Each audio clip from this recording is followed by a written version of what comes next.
done. What we gonna do right now is go back, way back.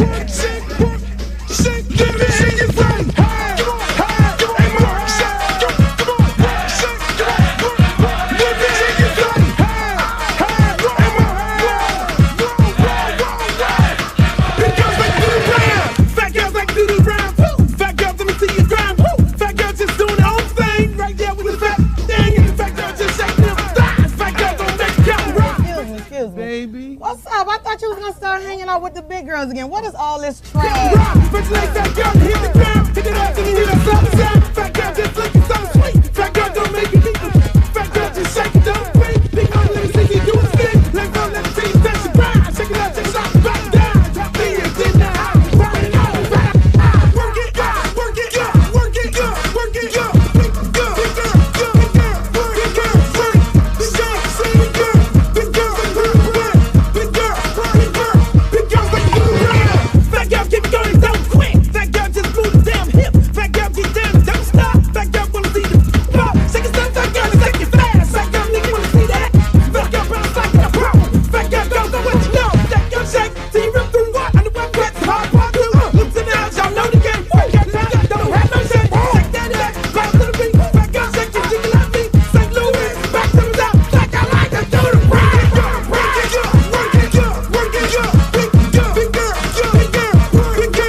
I'm serious. Where you are, not ever.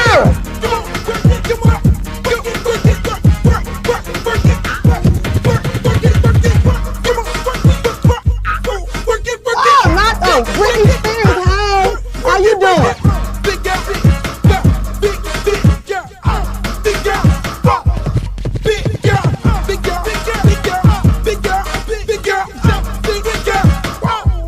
Oh, but ain't the little leprechaun. Girl, your wings are so up. You look a mess. All about the big girls. What about the big girls? Big girl, work it, work it, work. Big girl, work it, work it, work. Big girl, you done suck all the fat off your ass. Go big girl, go big girl, go, go big girl, go big girl, go. Yo, what up, y'all? Welcome to another edition of the Uncle Luke Show podcast, brought to you by Luke Records and Luke Records and Luke Records Incorporated. The views of this show is my views and only my views. And if you don't like it, get the fuck out of here. I'm just saying.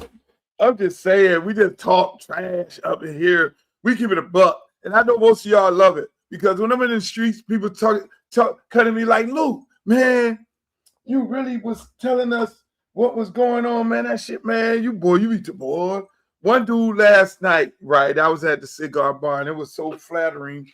And I had to take a pause because people always come to me and they say, Luke, man, we enjoyed the show and everything like that. And then, but Buddy told me, he blew me away with this one. He really blew me away with this one. He was like, He was like, man, um, I'm nervous for you. I was like, nervous for me? He was like, yeah, man. He was like, man, you be talking, man, you be going at their ass, right? And I'm like, he's like, man, you like on some Malcolm stuff. I'm like, that blew me away. I'm like, listen, I'm a big fan of civil rights leaders, but when dude told me that, he was like, man, you be talking on some of that, man. Them people going, man. I'm like, man, listen, man. I say, look, I don't think nobody fear what I have to say, because the things that I have to say, the things that I say, everybody can relate to. You know, people look at some of the things and they, I just say it when nobody else won't. Yeah, on regular TV, ain't nobody finna say that. Ain't nobody thinking like me.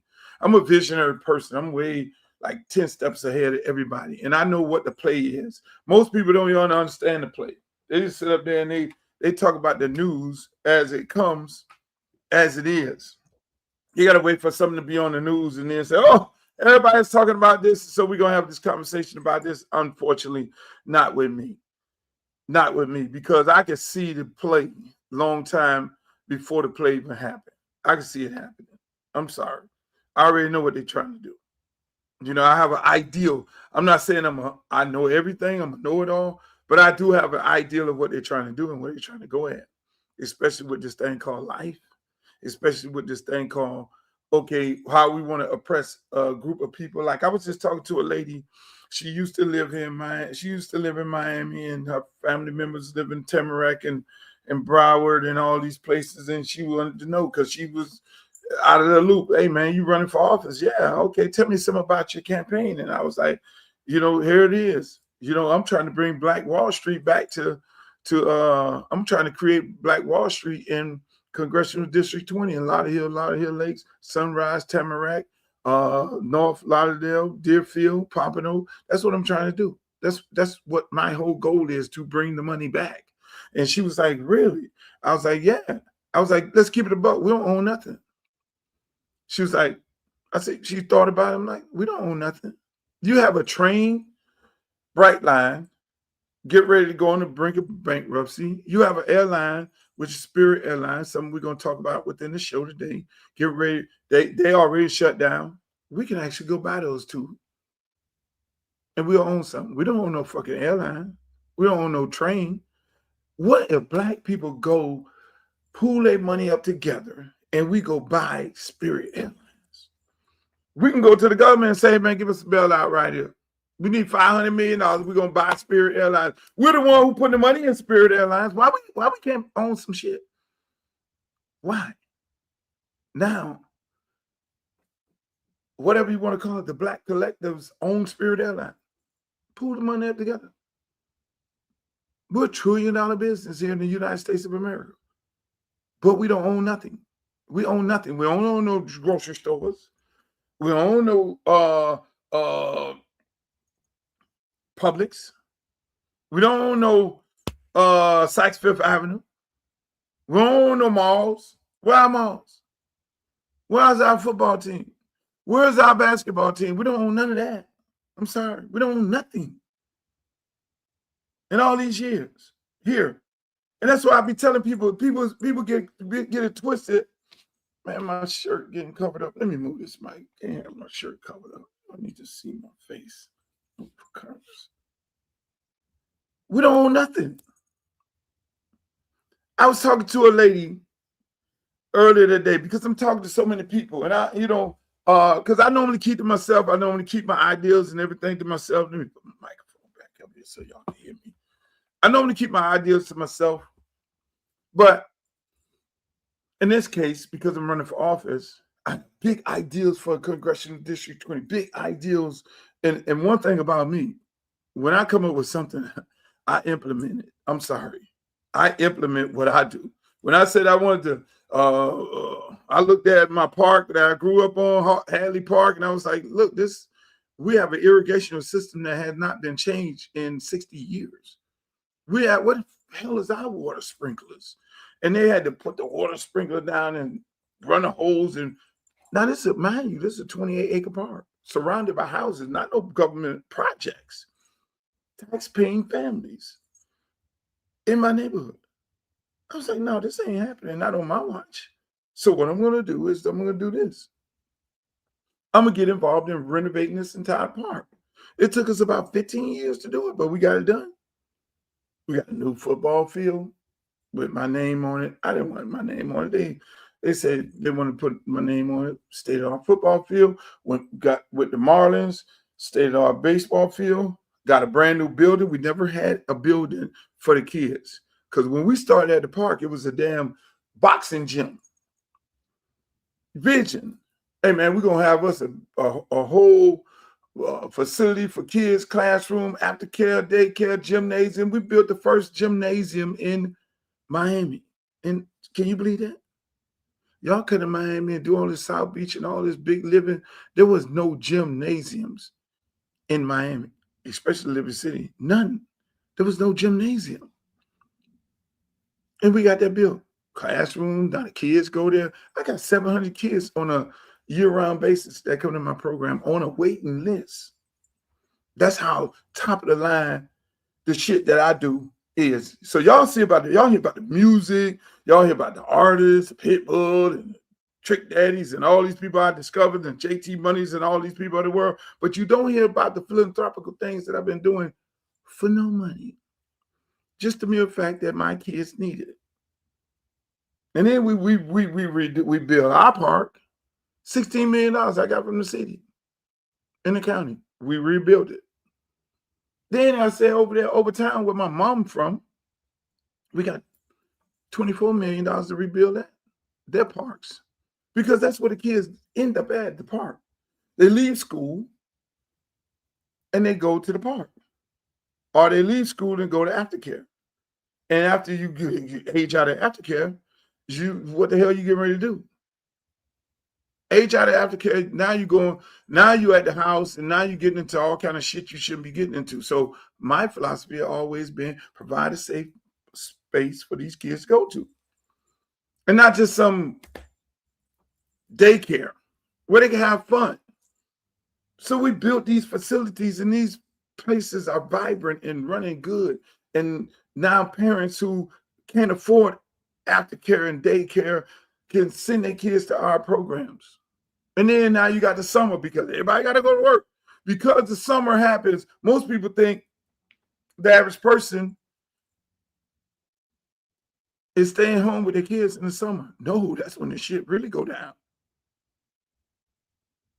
Mom and dad hopped up at 8 o'clock. Normally they would hop up at 8 o'clock, drop the kid off to school at 7, and they didn't know how to worry about them until after school and they go to the park and all that there. But now you got to leave your house with these badass kids in here, or not your kids bad, but their friends, and worry about who the hell is in there. So you at work all day worrying about who at your house. You got the Ring camera going on. You got every camera going on. You can't even pay attention to your job in the summer. Less long as then try to go on a trip, a family reunion. That's gonna be real bad this year, family reunions, because you get rid of the airline to get people from point A to point B on an economy basis. Hey, y'all gonna be hopping in that damn car. Highway gonna be full. See, what people don't realize, these type of things that happen. But I'm gonna get into all that. The lady was, listen, man, I keep going back to this. The lady was asking me, I was like, ma'am, when she started talking about what part of you like Democrat, I said, but I go after more Democrats than I go after Republicans, because I'm a Democrat, card carrying, blue card carrying Democrat. Yes, that's me. But at the same time, I'm not no stupid Democrat. I'm a woke one. And then not woke to whatever their terms is. I'm woke to the fact that knowing that in the state of Florida, the Democratic Party never elected a black person to lead the party. I know that. That's a fact.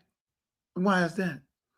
Why the Democratic Party has never had an African American as the leader of the party? Because a large part of the party controls African American. It's like black people in the Democratic Party and Republican Party You know how, hey, let's keep it in the party terms. The party, right? It's like y'all invited me to a party, right?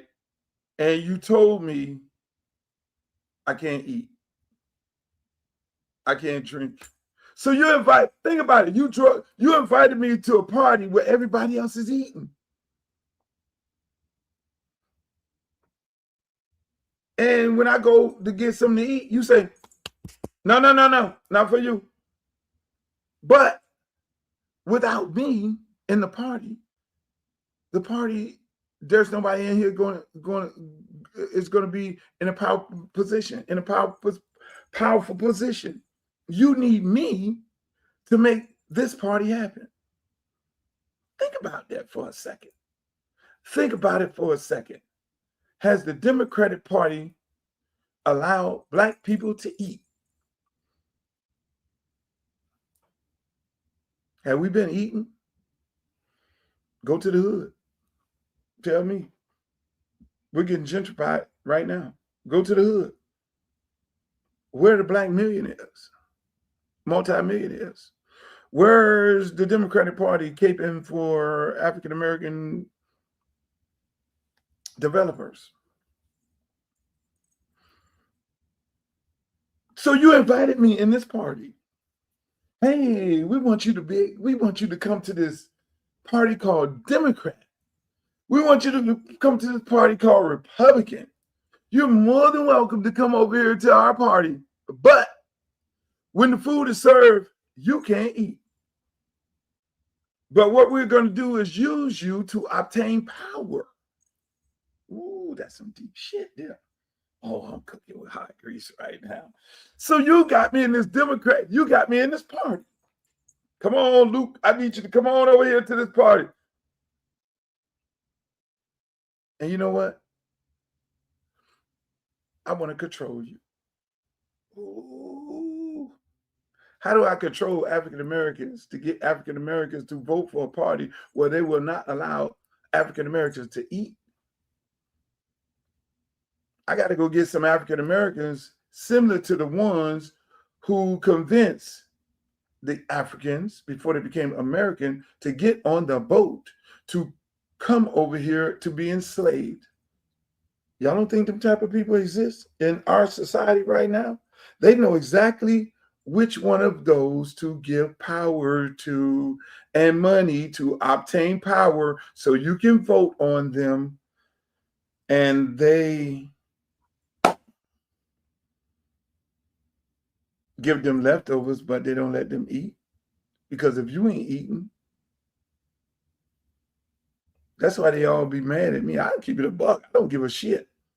Yeah, I'm Democrat, but I'm a different type of Democrat. I'm a Democrat that's going to bring resources back to my district.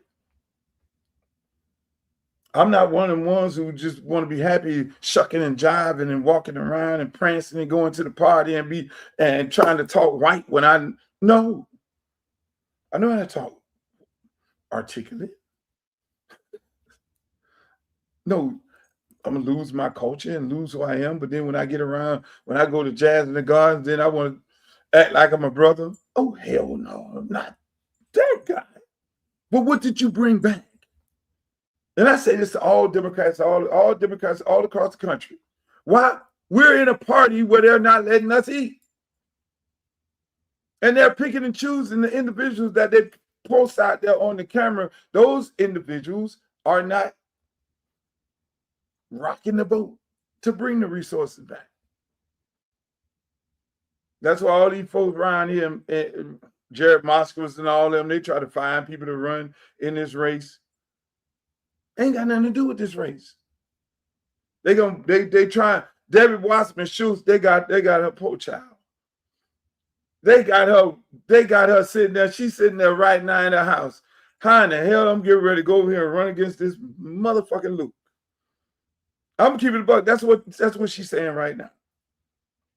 Because she know damn well she's supposed to be running against Jared Moskowitz. Those are her constituents.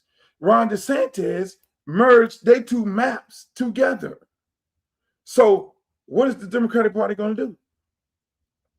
They're going to tell Debbie Wasserman Schultz, hey, look, in Congressional District 20, where Luke is running at, where the former Congresswoman allegedly stole $5 million and resigned from Congress, seat is open, allegedly stole $5 million. Well, Congress found guilty on 25 counts of, you name it. I ain't going to go through the counts because if I say something wrong, then they're going to try to sue me. But 27 of the 25 counts, she was found guilty. So the next day she said, fuck it, I'm going to resign.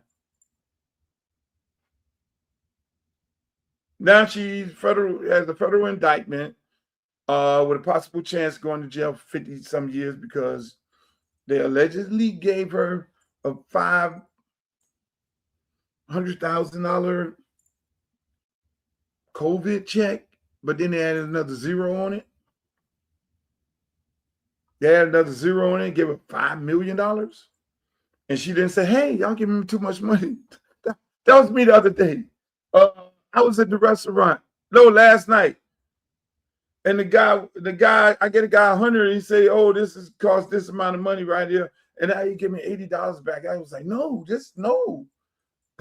Too much money. You give me too much money back. Man, you cool, man. Average person would have took off. No. I'm not. But again, so back to Debbie and Jared.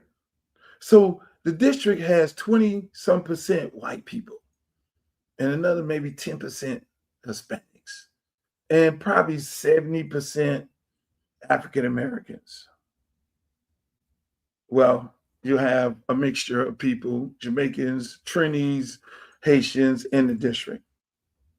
Now, this lady who allegedly took the money and resigned her congressional seat, she's actually running. This lady she's running. So I can't make that takes some balls. That takes some balls to go back and you just had these people money freeze in that district. That takes that's some narcissistic stuff, in my opinion.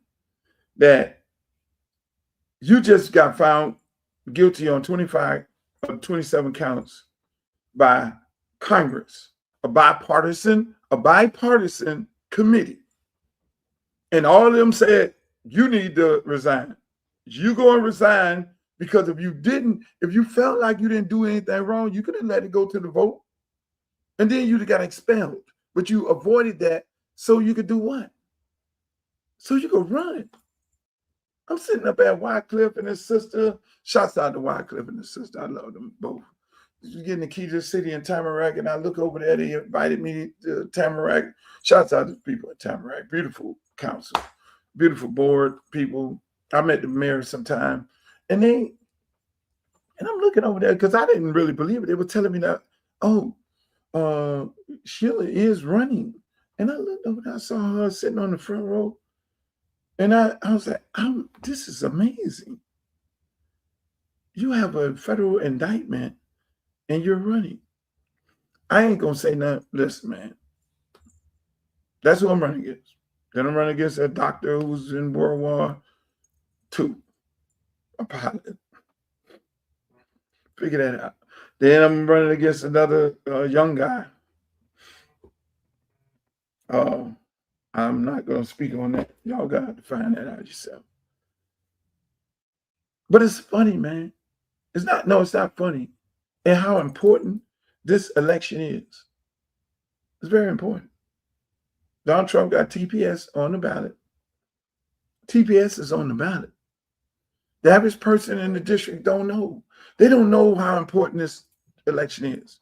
Because you got to understand, most people, and I was telling another friend of mine, it was like a lot of people don't know what's going on. I say, yeah, they don't know what's going on because the average person does what? They get up 7 o'clock in the morning, get the kids ready, feed them, take them to school, then go to their job, come off from work, pick the kids up, go to daycare, drop them off daycare, take them to the park, do the little after school activities, then go home, cook the food. Okay, they're cooking the food.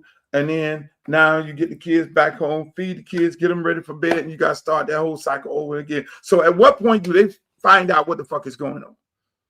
At what point do they realize, like I'm sitting there telling a lady, like 4 or 5 people, they were on the phone just now. It's like, we didn't know all this was going on. I was like, yeah, temporary status. There's such thing called TPS. And that's how a lot of people from a lot of Haitians, a lot of foreigners, islanders are here on temporary status. And Donald Trump filed a lawsuit and is going up to the Supreme Court. That's where he knows he's going to win, just like he won the other day when he got the Civil Rights Act rolled back somewhat. But voters' right rolled back, which has been on the books for 65 years because he controls that Supreme Court, and the average person don't know that.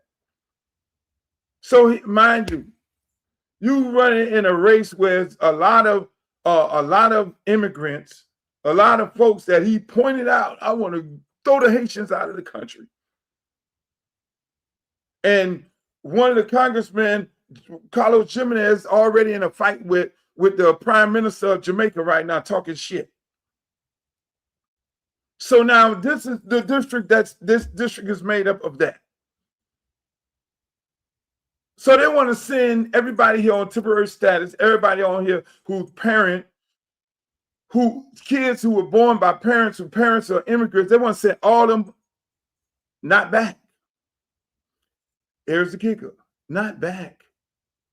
They don't want to send them back. They want to send them to Alligator Alcatraz. Now let me tell you about that. That shit is privatized.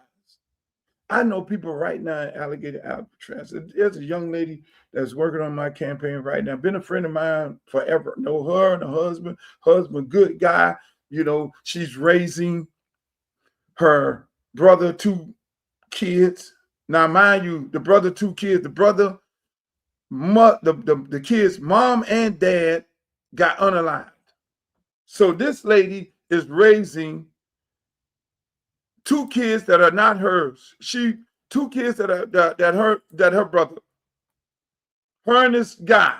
Her husband, then he gets what? They come and they move in and they putting stuff in the house. This man been here for over 30 years. They didn't come pick this man up when they saw the moving truck there and take him and put him in Alligator Alcatraz. The man went from Alligator Alcatraz to Mexico, back from Mexico, back to Alligator Alcatraz, back to Texas, back to Alligator Alcatraz. I'm like, what's going on here, Willis? If he's from Haiti, now mind you, this man been in no trouble or nothing.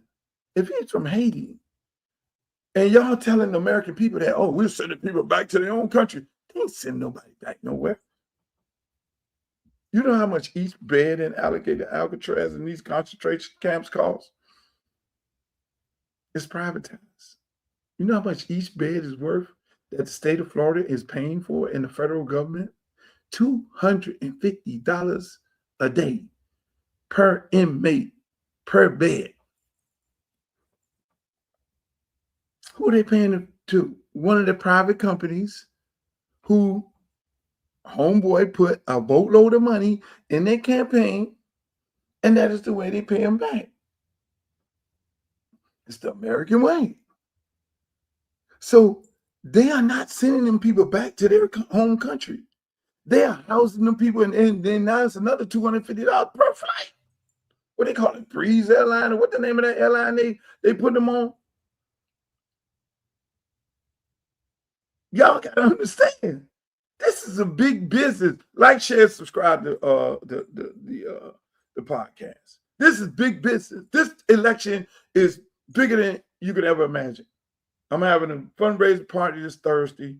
DJ Khaled, thank God DJ Khaled is him and some friends in Miami. They're doing a big fundraiser. I'm doing another big one with Rick Ross on May 21st. I'm doing another one with Trick Daddy and Trina. I'm doing a big one in Atlanta, all the guys from Atlanta say, hey, man, we want to support the campaign because we know what you're all about. I'm doing another one in Houston. I got to get the date with Scarface. In Atlanta, it's going to be Gray Street. It's going to be Ludacris. It's going to be hosted by Shaka. It's going to be T.I. It's going to be all the boys, everybody. Big fundraiser in Atlanta. These guys these are my friends. This is how it's supposed to be. And let me tell you, a large part of this is me educating these guys on the political process of how important it is to get involved in campaigns, especially making donations.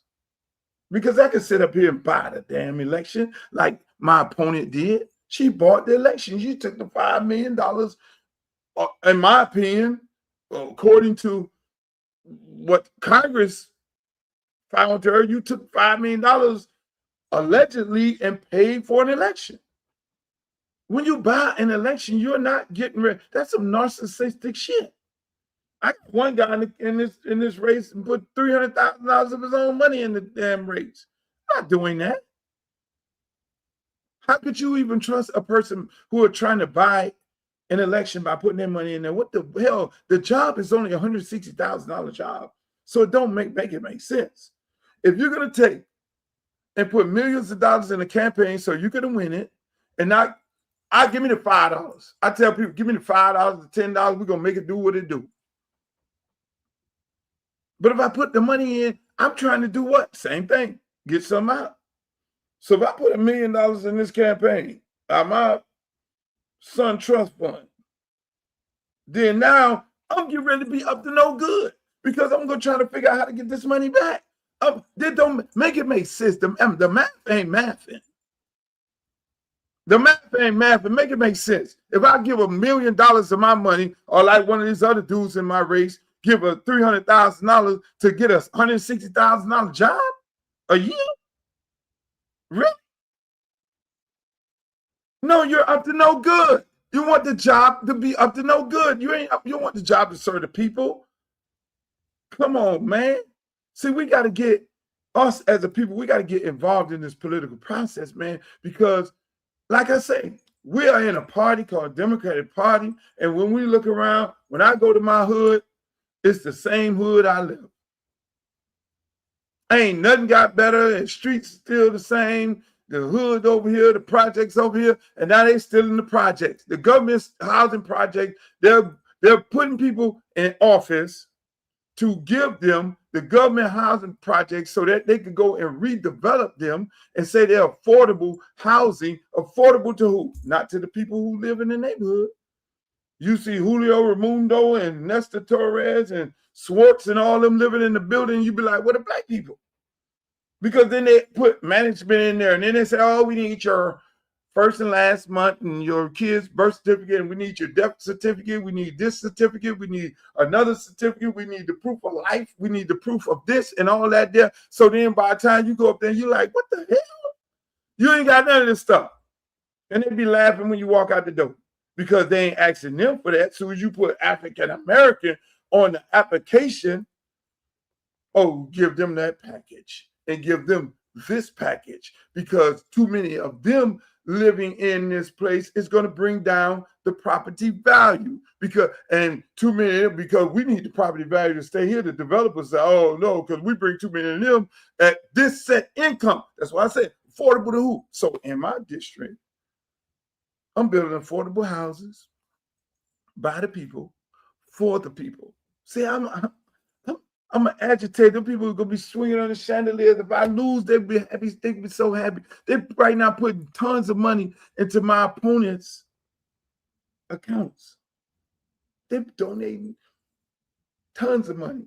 Every time you see my financial report, I'll probably have the least amount of money in it.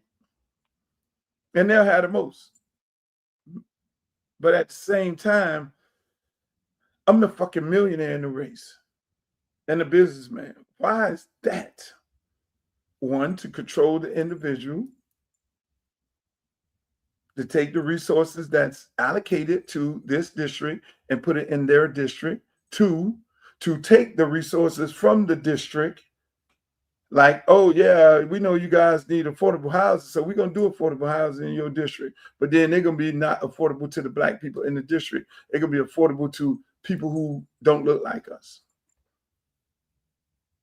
That's why they don't clean up crime in your neighborhood. Crime does what? Let me explain to you. Crime brings the property value down. So you look, you go buy a house.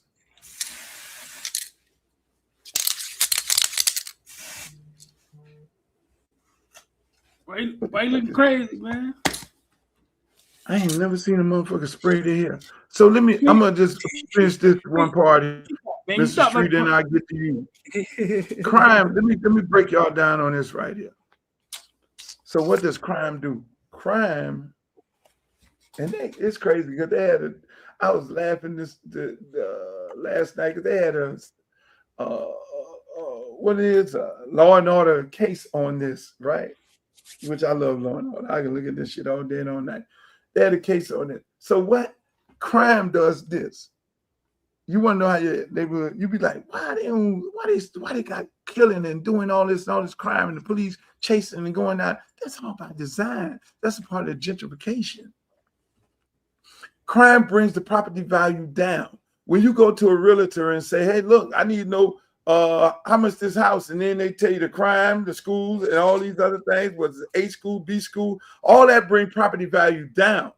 Bad schools, public schools, and crime in the neighborhood, property value go down. That means people in their right mind don't want to buy. So that's a setup for gentrification. So they want the schools to be fucked up. They don't give them the resources, and they want crime, and they're not going to stop it. So then now the property value go down. That's when they go buy. You buy low to do what, Streeter? Sell high. Thank you. You buy low to sell high. So then they come in their neighborhood, they start buying, boom, boom, boom, because the value is down. I'm keeping it a buck. So then now with me in Congress, oh, no. Hey, you think Trump went call federal agents up in there to clean up the neighborhood? No, you ain't for do no crime. Matter of fact, I'm gonna get the kids jobs year round. They're gonna the only one got them $15 hour jobs. I'm gonna get the kids jobs, number one, year round, because I did that. I did that in Liberty City. Kids got year round jobs, not just summer jobs. Let me get the kids jobs year round and teach a trade and tech so they can be able to get a job. Then the adults expand the port. And then the other adults who want to be business owners bring federal assistance to give you federal grants to open up your business. Now you got a thriving community. Then I'm bringing blockchain up in there to do what? Be our bank. Because we ain't got no bank. Come on, man. This is a Caribbean district. All right, now let's start talking about banks. That's where it get different now. This is a Caribbean district. Hey, man. Cryptocurrency, you could do. They sending money across to home to Haiti and Jamaica and Trinidad and all that through fucking paying all these high ass fees and all that. No, we're gonna do crypto. Same way they left them burnout phones and started doing WhatsApp and found, oh shit. Come on, man. What's up, Streeter? Welcome to another edition of Luke Show, ladies and gentlemen. I went on this long rant, and I want to thank you guys for coming. Everybody on Twitter, everybody on Facebook, everybody on YouTube, everybody on Twitch, everybody in the Footballville world, the villains. Hey, we got Streeter here. We got some shit to talk about. You. And I'm going to watch Michael Jackson. Did you see Michael Jackson, Streeter? I haven't seen Michael Jackson yet, man. I heard it start when he got his hair caught on fire. I mean, that's like half his life. Like, why? I didn't ask you about the hair on fire. I asked you, did you go see the movie? No, I ain't go see it, not yet, man. I wasn't in. I haven't got. That's all you need to just be right there. You ain't go see the damn movie. That's a shame. I ain't gonna see it yet, man. I ain't gonna see it yet. Listen, man. I'm going. I got a date. She's coming over. Jack looking at me like I'm crazy right now. Yeah, Jack, I got a date. And it's not, you will not be going to the movie with me. You got a date, dog? I have a date to the movie. You told me spraying my hair, man. Dog, you thought my hair was. Now what's going on with that? My hair was. I got gray beard. You thought my top of my hair was black, man. I be Beijing, man. I spray my hair, bro. I dye my hair. So they got black Beijing now? It's like a spray, and you spray it. I'm sorry. Yeah, I understand they got the black Beijing, but they got Beijing in a can we can spray it. It's a spray. I'm about to black this out too, man. I'm tired of walking around looking spray. Let me see. Spray your face. Let me see how that works. My face now, I'm gonna be looking crazy for the rest beard. of the Don't spray the beard. Painting this stuff. But you gotta line it up. You gotta line it up. You gotta. You know what I'm saying? I'm going black after this, man. The girls like the. Oh man, I'm tired of walking around looking like Colonel Sanders, man. I went gray for a little bit. My lady like it, you know what I'm saying? I went gray for a little bit. See, now you got me up there looking. Why you just don't get the boogie face? Now I gotta spray. Hold up, man. Now you got me up there looking crazy, man. Hold up, man. I never seen this. Hey, hold up, man. Now you got me up there looking crazy. I never seen that. I thought you had to go to the barbershop to get this stuff painted in your head and all that. I do it sometime, man, but sometimes I do it at the crib. But they said when you use the Beijing, that when you use that Beijing, that it makes your hair turn white faster. Could be true. I've never used Beijing. I only use hair club for men or maybe the little spray. I ain't never actually used Beijing. When you start using that, you're gonna turn white for real. What?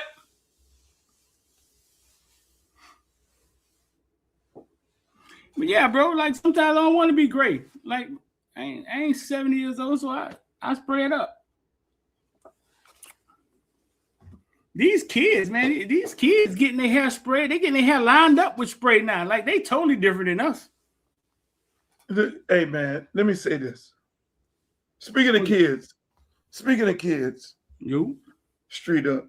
Speaking of kids, talk to me. Since I'm talking some politics, right?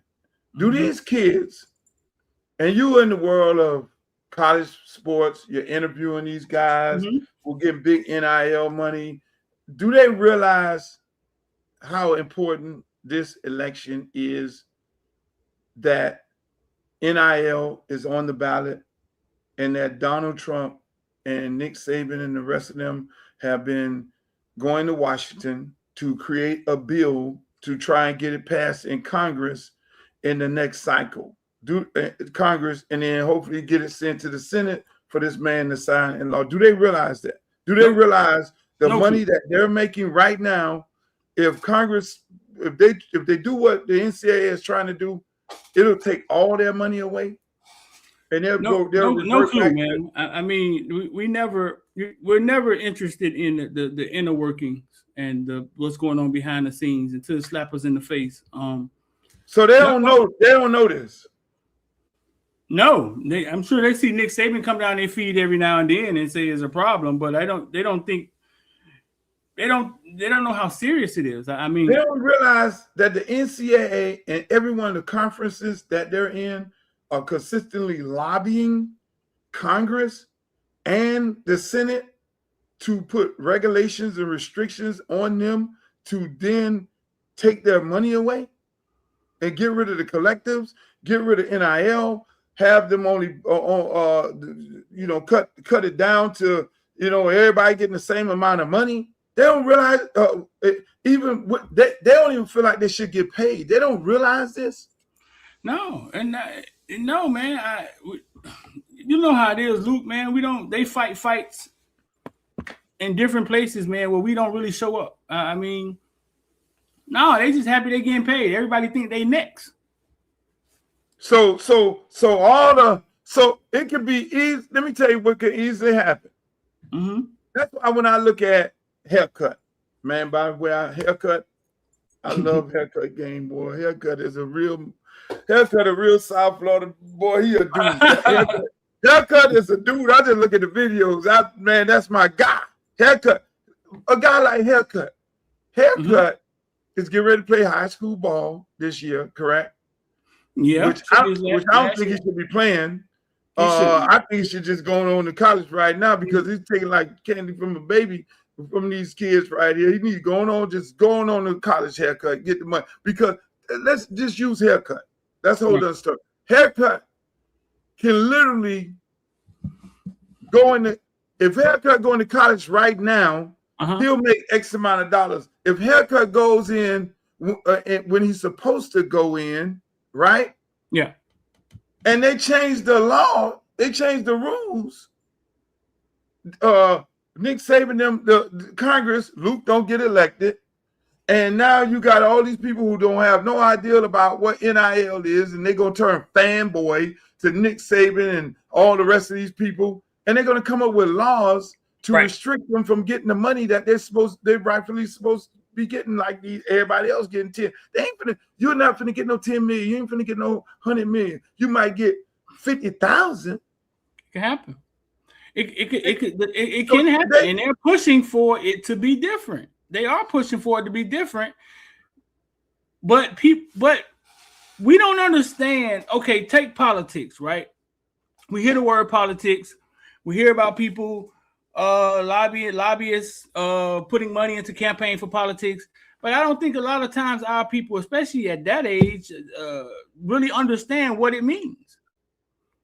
Literally, I mean, the one that makes sense to everybody was Elon Musk giving Trump $40 million a month because he wants Trump to do something that benefits him, which is keep his money in place for what? For his electric cars. You got me looking crazy now, Luke. Now I got to even up my size, man. You don't mess me up, man. You don't mess me all up, man. But listen. Hey, hold on. Let's go back to Elon Musk. Elon Musk, again, I was telling the person this. I was getting a group of people education on civics, which I'm a firm believer. Listen, I'm elected in Congress. The first thing I'm gonna do is I'm gonna go down to the school board meeting and say, y'all better bring civics back into the curriculum, because a lot of people, grown people, don't understand civics right now. Elon Musk, why did you put all that money into Donald Trump's campaign? Because Elon Musk gets subsidies for those electric cars. Right. Elon Musk get a boatload of money for his little rocket man ship. Right. Elon Musk get billions of dollars. Go look it up. Don't take my word.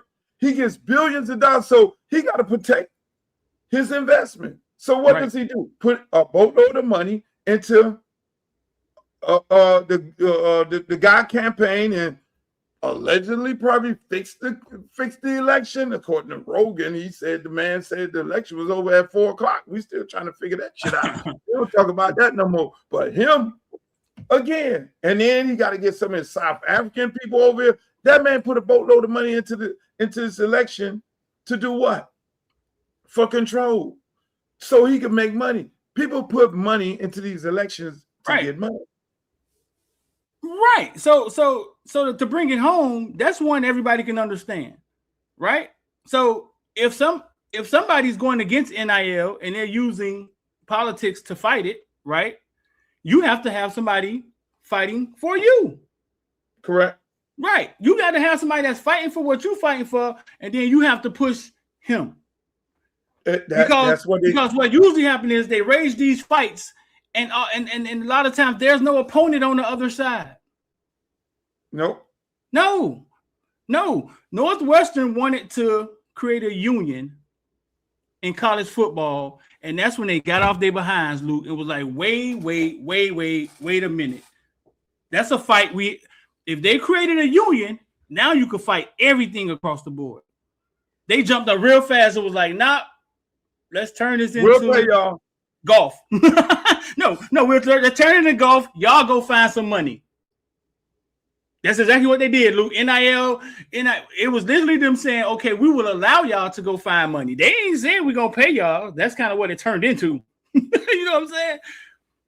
To get what Northwestern was talking about and what Harbaugh was talking about off the board. We don't want to do that because now they're fighting for TV TV rights. Everything's on the line now. If you got a union, right, Luke?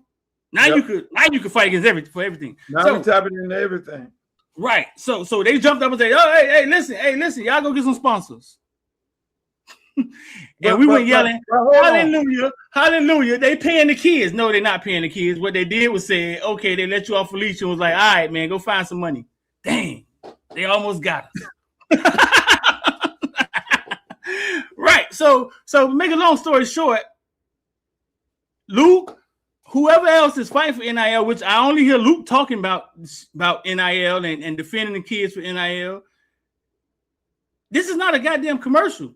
We're telling you how politics work, and you need somebody on your side because these people are already in the White House talking about, hey man, it was perfect when they was getting scholarships and we couldn't give them a piece of pizza. It was perfect that way. The game was pure. Shit, I watched Miami go to the national championship last year, and I was happier than I was happy. Game felt pure to me. You know what I'm saying? So, politics, you got to have somebody that's on your side. And I don't hear too many people talk about NIL. Most of them in their feelings talking about the game done changed because people hate change. People hate when things change.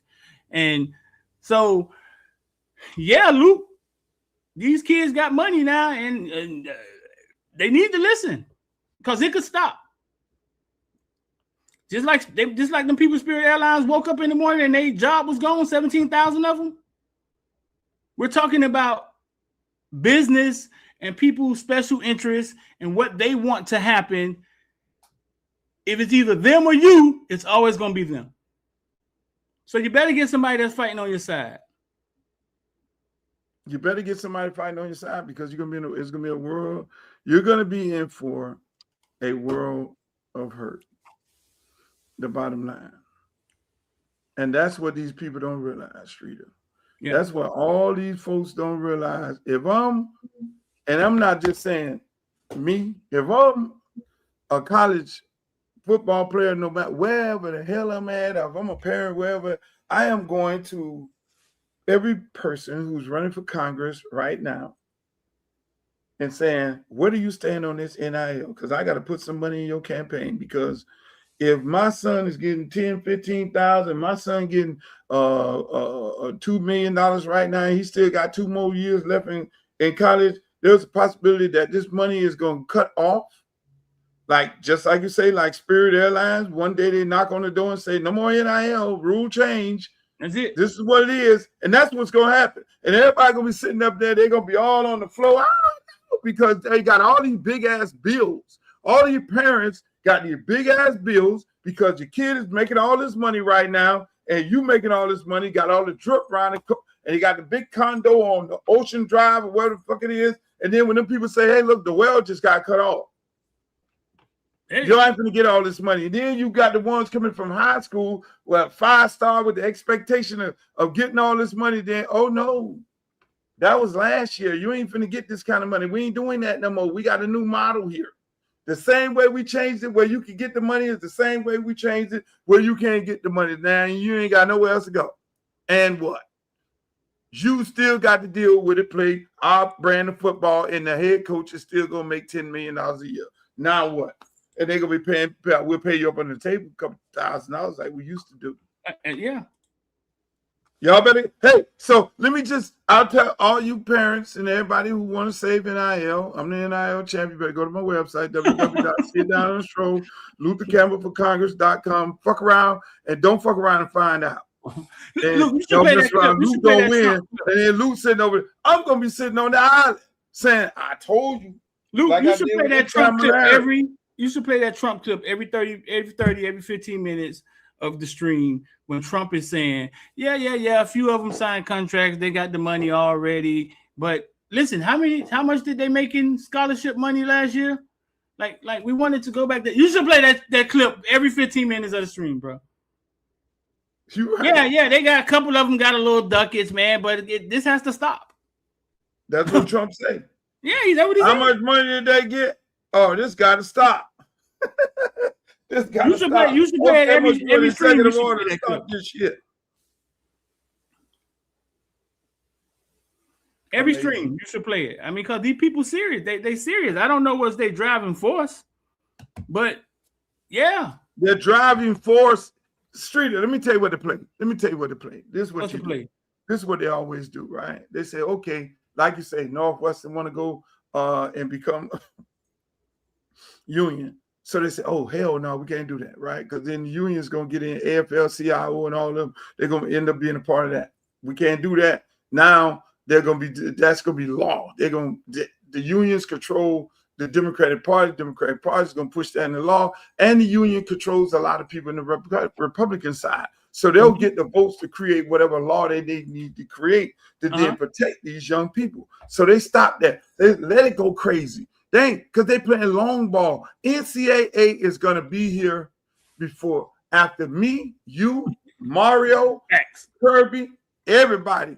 Nick Saban, Bo Schemblacker, and all the motherfuckers all over here. It's going to always be here. So they look at the long ball situation. Let them go crash out. Let them crash out. Let them have this NIL stuff and let them go crazy. A couple people, let them go crazy with all these lawsuits and old players from COVID playing. And we going to then, when it get that bad, then now we going to then wage our war. And our war is going, we finna reel it back in, and we got to make a case. We got to change the narrative. We got to then catch them while they're sleeping, because these people sleeping. Everybody's sleeping. Coaches, you're protected, even though you're a damn, you are think about it. Think about it, Streeter. The coaches are employees of the school. They're employees. How the fuck do an employee of the school make $10 million a year? And of a public school? Just think, y'all, let that sit on your mind for a second. They're still educated. We're still talking about a school where a school where it's education. They're football coaches consider this is what they call it, what sports is in school, where it's not a part of the, you don't need that shit to graduate. It's an elective. Streeter, let's make this make sense. The football coach gets same money that the physics professor get. He's the professor of football. He still get this. He's getting paid $10 million. They ain't talking about that. But again, there's something else I want to talk about. Now I got to remember, I got a date. I want you to listen to this right here, Street. Tell me what you think about this right here. With you. You've betrayed your race. We don't want to fuck with you. Cam, those people can never come back in my life. I'm gonna look in that camera. They can go to hell. They can never come back. Because to know me, you know that cut deep. I almost lost my career because I look out. I cannot count the amount of times I've put my ass on the line for us. Think about it. The archives are there. Go back to the columns of the Philadelphia Inquirer.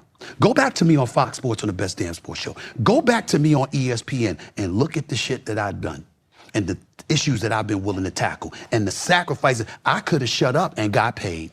Remember, everybody want to look at this contract. That contract was signed in 2025. I've been in the business since 1993. I've been repeatedly underpaid. Repeatedly, I had challenges. I got fired, dog. Fired. People look at me and they say, "Oh, he tight with the damn Sean Hannity." Sean Hannity and I being tight ain't got nothing to do with politics. It got everything to do with the fact that when everybody else had turned their back on me, that motherfucker went to war. And it's like, no, that's my man. He ain't that person. What you talk about? Talk about the industry. So I want to ask you this. Why is it?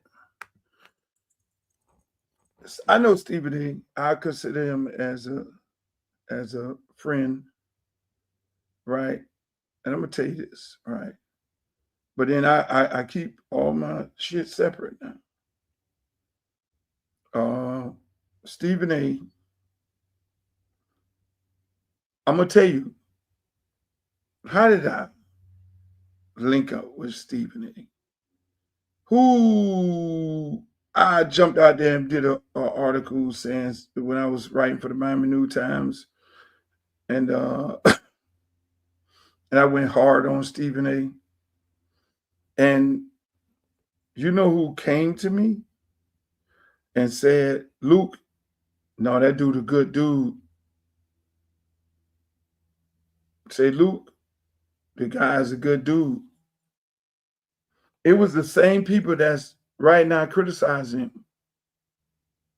And I love these sisters to death. I love Jamel Hill. I love Carrie Champion. I wish I could date Carrie Champion, but I had to go get me some more M's. I shouldn't say that because she's a beautiful lady.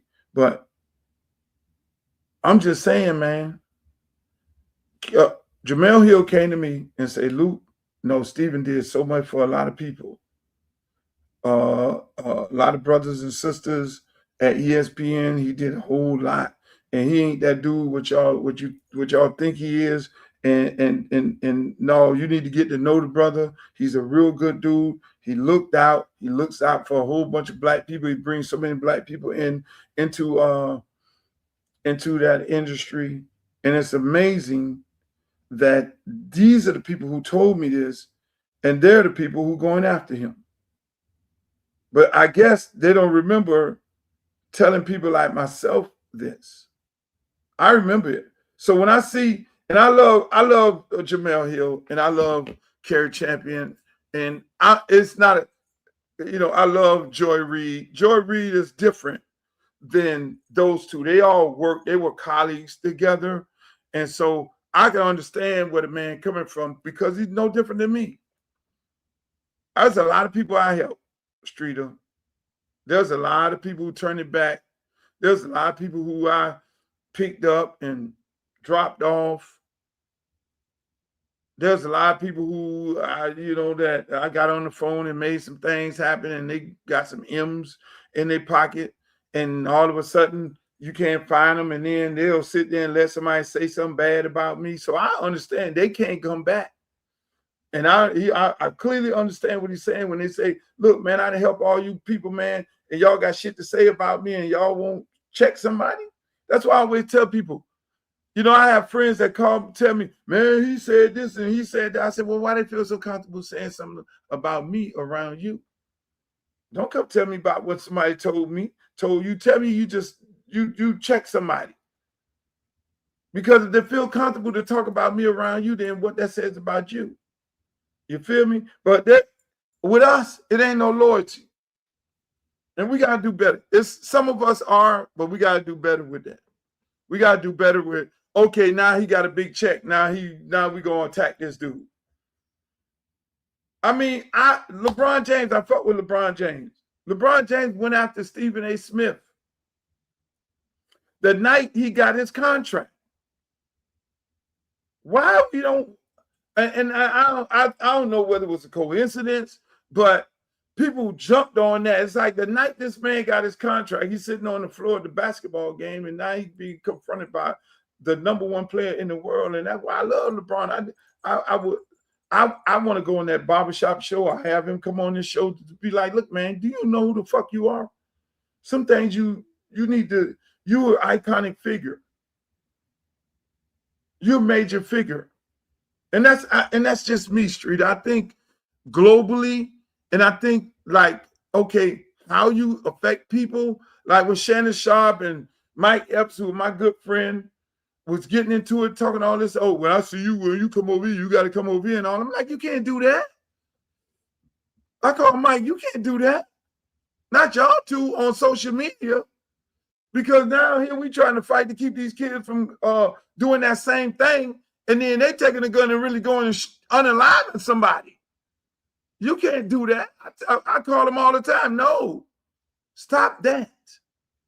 Because now you're telling these kids it's okay to do that.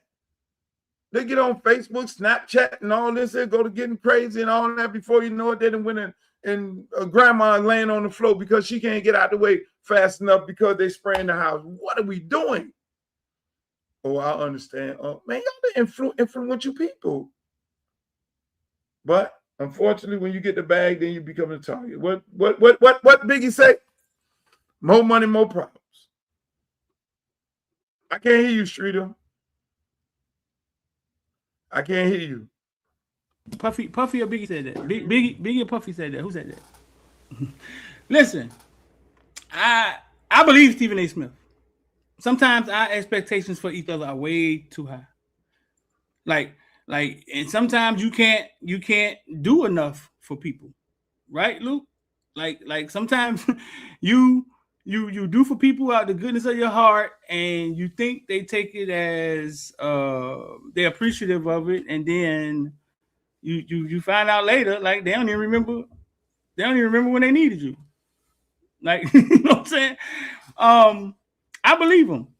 But my question is, though, as a people, right? Like, why when someone gets so high, right, and they actually succeed, because you know it had to be hard for them. Why when somebody gets so high and they get in that room, right, and then they're like the chosen one or the Stephen A. Smith or Jay-Z, why as a people we always disconnect from that person? But in order for us to get anywhere, somebody has to walk through those doors. Hold on. I can't have you throw shade on Jay-Z. That's my friend. This is what I'm saying. Why Jay-Z gets in the Jay-Z room with the in this? NFL, and then the first thing the community does is disconnect from him. Oh, he ain't do nothing for Kaepernick. Oh, he ain't doing, and it's like once they get there, it's like you forget about the hard work, the bootstrapping. You forget about Marcy Projects, him and Dame Dash trying to figure it out. And that's what Stephen A. Smith is saying. Listen. It's just like the restaurant syndrome. No, I agree with Stephen A. Once I get the bag, everybody want to come attack me. And the same thing. We put us on a high pedestal. And I be saying this all the time. We can't do no wrong. We can't never do anything right, especially when we got the bag. That's why the best way to do it, I'm going to tell everybody that's looking at this telecast, don't let nobody know you got a bag. Stay driving in that F-150 and whatever the hell you got, that hoopty. Stay driving there, because as soon as they know you got a bag, then all the expectations become high. Then you won't be living for yourself. You got to then live for them. And they're never going to say how happy they are for you, because they're going to look at you a certain type of way, just like a restaurant. Black restaurant, Waffle House. Black restaurant, we looking at, oh, look at the fuck. It's got a spot on the fuck. Waffle House, yeah, all over the back floor. Y'all ain't said nothing. You slopping up Waffle House, you beating out the door trying to get in the Waffle House at the end of the night. But black restaurant, oh, why she ain't got this? And they ain't got that. They ain't got the napkins. They ain't got all this. Look at the bathroom clean. Waffle House, shit all over the floor. Yeah, they got truck drivers cooking the food. Exactly. We do that to ourselves. Yeah. We get one, it's as a crab in the bucket mentality. And again, like you always say, what did they do to us, Luke? And what? And you get on here and talk to me. Y'all, Street to go to talk to me. I be depressing him and shit. He was like, I can't have a conversation, ask you one simple question, and you just depress me. Because I'm telling you about the world. I tell people about the world and how this shit operates, but you got to know how to work within it.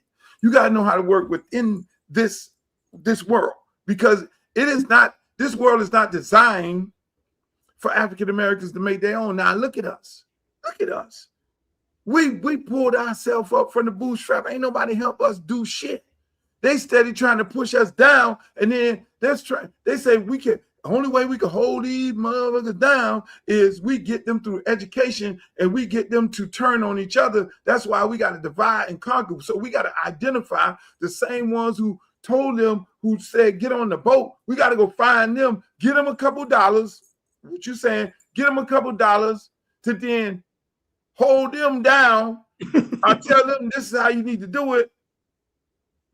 And so they're looking at Stephen A. Smith trying to say that he a house Negro. He's not that.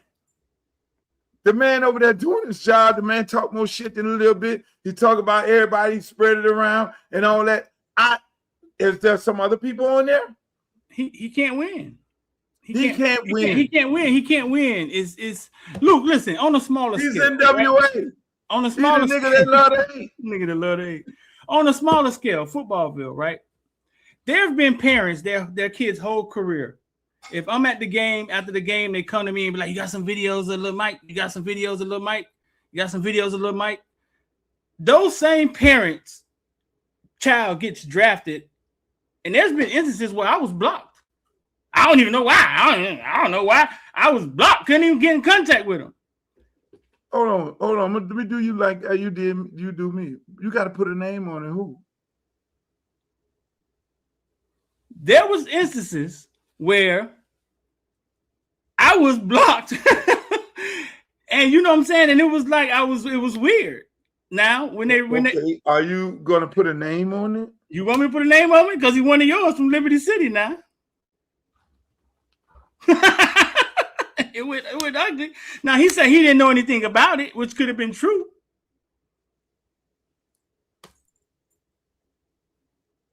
Tutu Atwell. I promise you, his whole career, his mom and his grandma. Hold on. That's one of my kids. What did Tutu Atwell? What happened? I promise you, his whole career, his mom and I was cool. His grandma, they would come up. Hey, you got videos of Tutu, yada yada yada. His whole career in high school. Then I don't know. He went to the league. I tried to reach out to him for something, and I couldn't get in touch with him. I was blocked. I couldn't see his Instagram.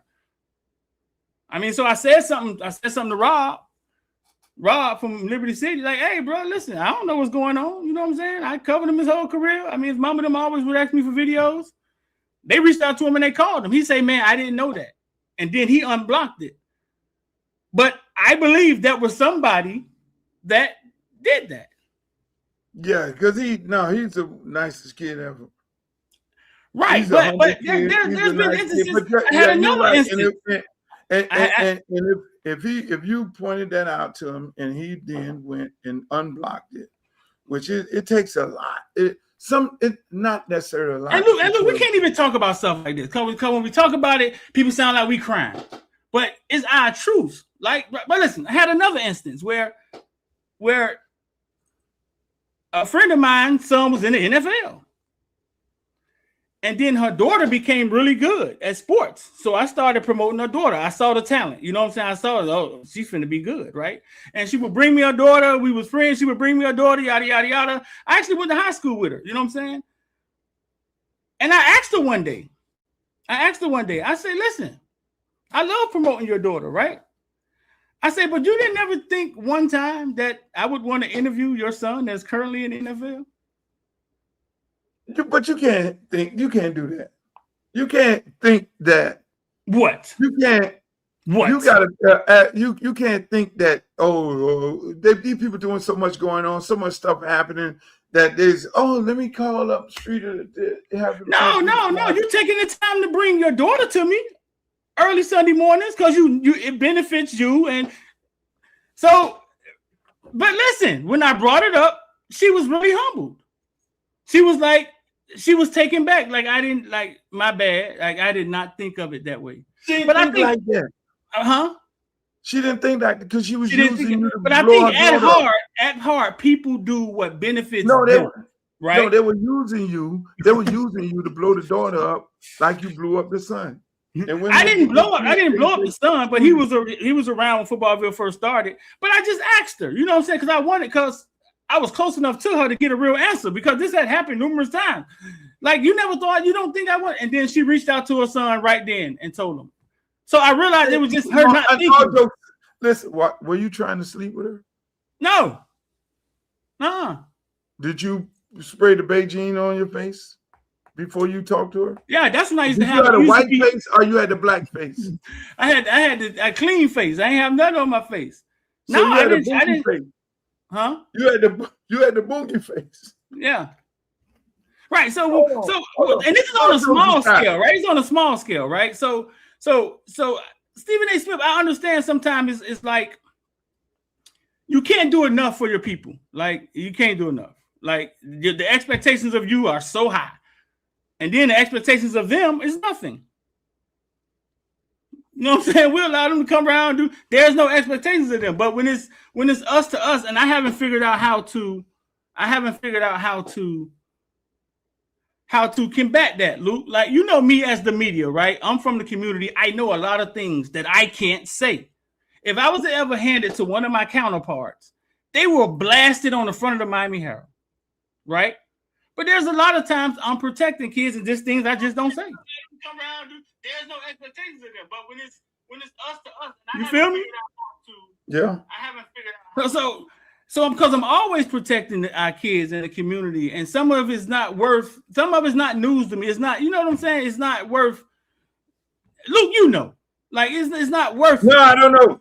I'm confused. Get out of here, bro. I don't know. I'm confused. I don't know nothing. Poppy don't know nothing. Streeter. Real talk. Sometimes the expectations for us are really, really high. Jay-Z has to save Colin Kaepernick. He got to have a black guy on every halftime show. Like, the expectations are really, really high. But for everybody else, that's not good. And the bar is really, really low. It's like, hey, come on, Eminem, you can rap. Hey, come on, Weatherman, you could dance in our TikTok. Like, the bars, there is no expectations. Let me do my mic like your mic. I got one for you, Luke. Check this out. Yeah, I got one for you today. You sure? Because I have a couple more clips I got to go to. Let's get to the bottom of this. Before I go on this hot date, where's D? D just hit me and I sent it a link a long time ago. Uh-oh. Let's get to the bottom of this. Nick Saban. Somebody a second chance, and they do well and graduate from school. You know, there's always a lot of criticism out there when somebody does something wrong. Everybody wants to know, how are you going to punish the guy? All right, but there's not enough for 19 and 20-year-old kids, people out there saying, why don't you give them another chance? All right, so I'm going to give a speech right now about this. Like, where do you want him to be? Guy makes a mistake. Where do you want him to be? You want to be in the street? Or do you want him to be here graduating? You know, when I was over there at the Nagurski, Muhsin Muhammad, who played 15 years for the Carolina Panthers, played for me at Michigan State. Everybody in the school, every newspaper guy, everybody was killing the guy because he got in trouble and said there's no way he should be on our team. I didn't kick him off the team. I suspended him. I made him do stuff. He graduated from Michigan State. He played 15 years in the league. All right, he's a president of a company now. And he has 7 children, and his oldest daughter goes to Princeton. So who is right? I feel strong about this now, really strong. All right, about all the criticism out there of every guy that's 19 years old that makes a mistake, and you all kill him. And then some people won't stand up for him. So my question to you is, where do you want him to be? You want to condemn him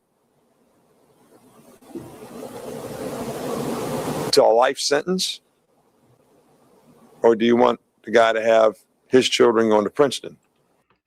Luke, that's the viral clip with Nick Saban talking about giving kids second chances.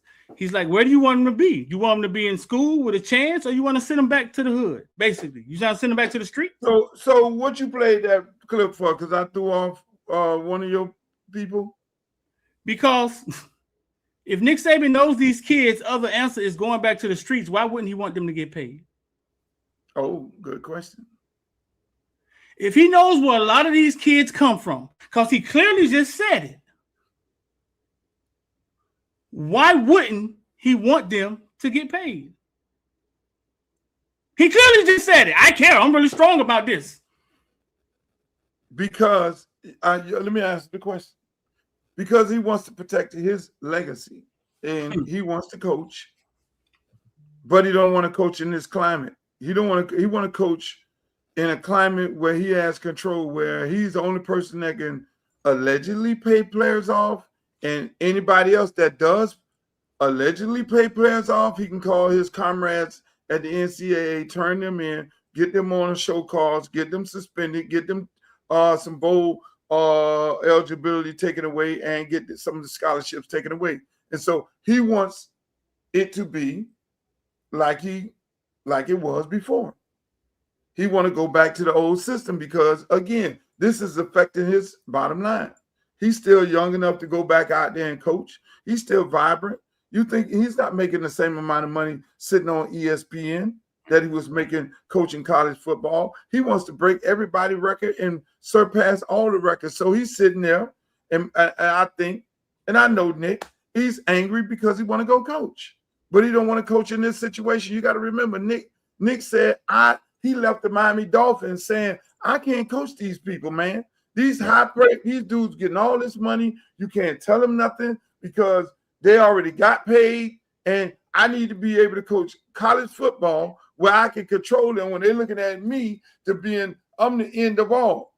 I can't coach in the pros. That's why he left the Dolphins, because he said the dude's already on a guaranteed contract. So then now, mind you think he's going to try and coach college football with guys on the guaranteed contract where them dudes is making more money than his assistant coaches and damn near more money than him.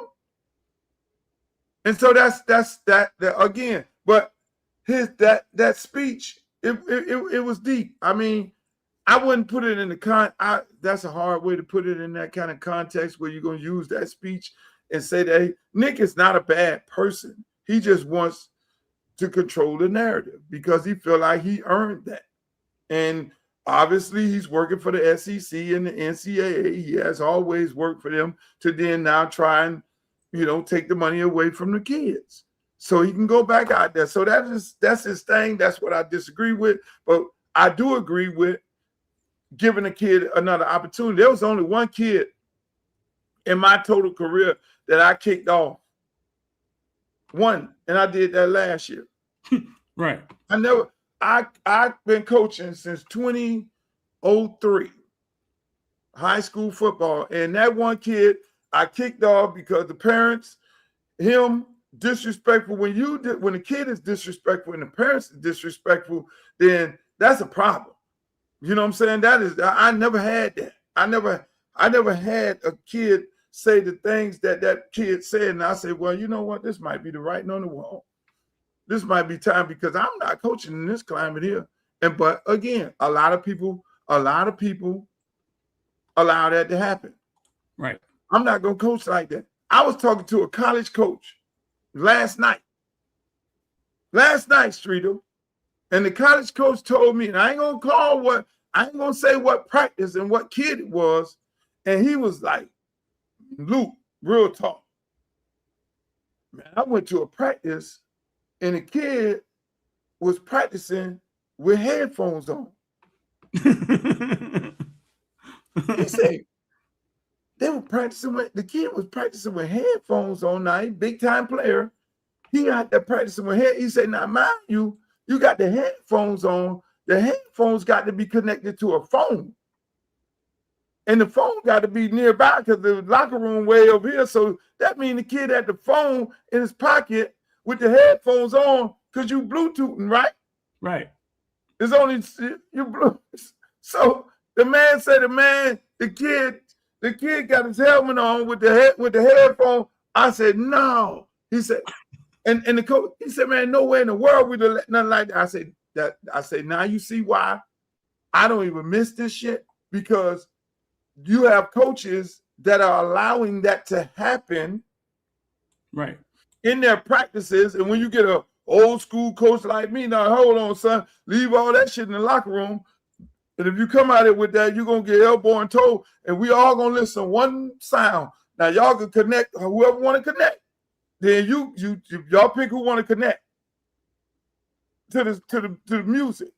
That's wild. But that's what I'm saying. So when Nick say he saved the guy's life, he give him an opportunity, then send him back out there. I'm on that. I threw off with Sean Joseph, knowing he wasn't gonna go nowhere. If we throw kids off, get out of here. And then I ain't going nowhere, coach, and he gonna sit up under the spill out and cry and all that there because he know he can't go home. He gonna come back, and then no, you're gonna get your ass down, do some elbow and toe, and then just like you say, I threw off Carlton Davis. This man played in the Super Bowl last year. My kids don't come back to me.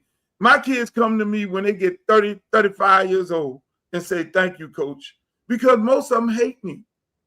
To be honest with you, Streeter, They hate I you. tell them I'm not your friend. I'm here to develop you as a man and as a player. I'm letting you know how cruel this world is. I'm not here to win state championships. I'm here to develop young men. And that's what I did when I coach. I mean, y'all come to my game, you like, Luke, you ain't got enough firepower to beat Chaminade. I'm like, I know, but we're going to scrap and we're going to fight, and you're going to see my kids. They're going to put up a good fight. But when you check my track record versus these people who won a lot of state championships, I got more kids in the NFL and more kids in college than they do, playing at a very high level, because my kids know the structure and how to work hard. You know, not saying no shade to them, but some of these people running country clubs, and these kids and these kids now are controlling everything in there. You got a lot of park coaches coaching high school ball, you know, and they just out there having a good time with the kids. You know, they're bringing the same element out there, which, I mean, listen, I don't know where this thing going at too soon, but I can tell you one thing. All y'all mamas better be sending some money to the Luther Campbell for Congress campaign, because y'all ass gonna wake up and Nick Saban is gonna get his way and ain't gonna be no NIL money. So all that money you counting up right now, your street agents. Speaking of street agents, oh my God. Y'all I got another clip. I got a clip for you right here. Tell me this is something down your alley. Right scores for FHA loan approval. Our announcement today will enable competition among different credit scoring models so we can make housing more affordable and more available for prospective homeowners. When applying for a mortgage, new models include rental history, utility payments, and other data that is not currently accounted for when applying for a home mortgage. Did you realize when applying for a home mortgage, you can't use your rental history, you can't use your utility bills? You realize that? No. See, because you always had a house. Your mama gave you a house, and then before your mama and all them gave you the house, you was staying with your girlfriend. So you ain't never went to the bank. My girlfriend.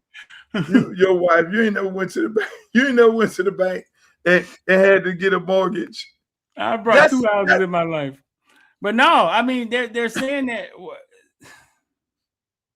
No, to allow people to be able to, you know, the first person who told me that they were running on that was Kamala Harris. So I'm gonna do something that I haven't done too often.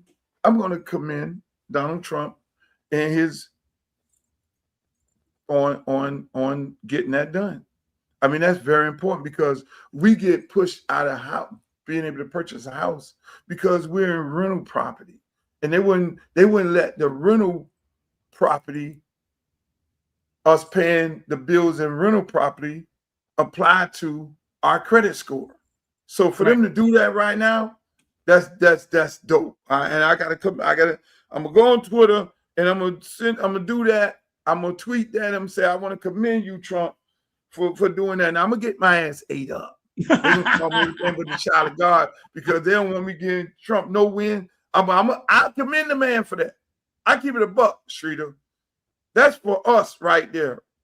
I mean, you trying to go get a mortgage. You're paying $3,000 a month in rent, and you can't use that. Don't go towards your FICO score, right? You know what I'm saying? You want to buy a house? You could buy a house and be paying $2,000 a month if your credit score was high. If they calculated this into your credit score and the bills that you're paying all day, but because you still stuck right here, you come on, man. People can buy houses. Facts. So again, I'll commend Trump. I'm commending Trump on this one. So y'all want to jump on me? I'll just keep it a buck and keep it 100. Here's another one here. I want to hear your take on this. They gonna get you, dog. Yeah, you can't. I can't say nothing good about Trump. I mean, shit. That Ron DeSantis. Oh my God. Spirit Airlines and the federal government really quick, because I don't think a lot of people fully understand what happened. They ceased their operations last night. From day one, Spirit Airlines' mission statement was to make affordable and safe commercial travel for the everyday person. The everyday person can afford to get on a plane and go from A to B. You could fly clear across the country for pennies on the dollar compared to other airlines, okay? They ceased operations. The federal government approached them and said, hey, we'll bail you out with $500 million. Which initially sounds like a good deal, right? Cheap, affordable commercial flights for the everyday person. We should have that, period, okay? The catch was the federal government would own 90% of the company, making them the majority shareholder, okay? They wanted to take half of their fleet. The federal government wanted to take half of the airplanes owned by Spirit Airlines and convert them into military use for transportation, tracking, what have you. They've done this before. Right now, as we speak overseas, left and right, our planes are getting shot down or attacked and hit to the point where they can't even function. They make emergency landings. They cannot go back up in the air. The United States also does not possess enough rare earth metals or have the money to buy anymore to build more aircraft. Rare earth metals are a major necessity when it comes to modern avionics, especially for tracking, for missiles, for guidance systems, for radars. We don't have the money, nor do we have the infrastructure to build more planes. They wanted to buy out Spirit Airlines, take over half their fleet, and convert it into military craft. Spirit Airlines said, fuck that and fuck you. So seriously, shout out to Spirit Airlines for not wanting to condone the killing of innocent brown people overseas. That's some real shit. You didn't know that. First time I heard that side of the story.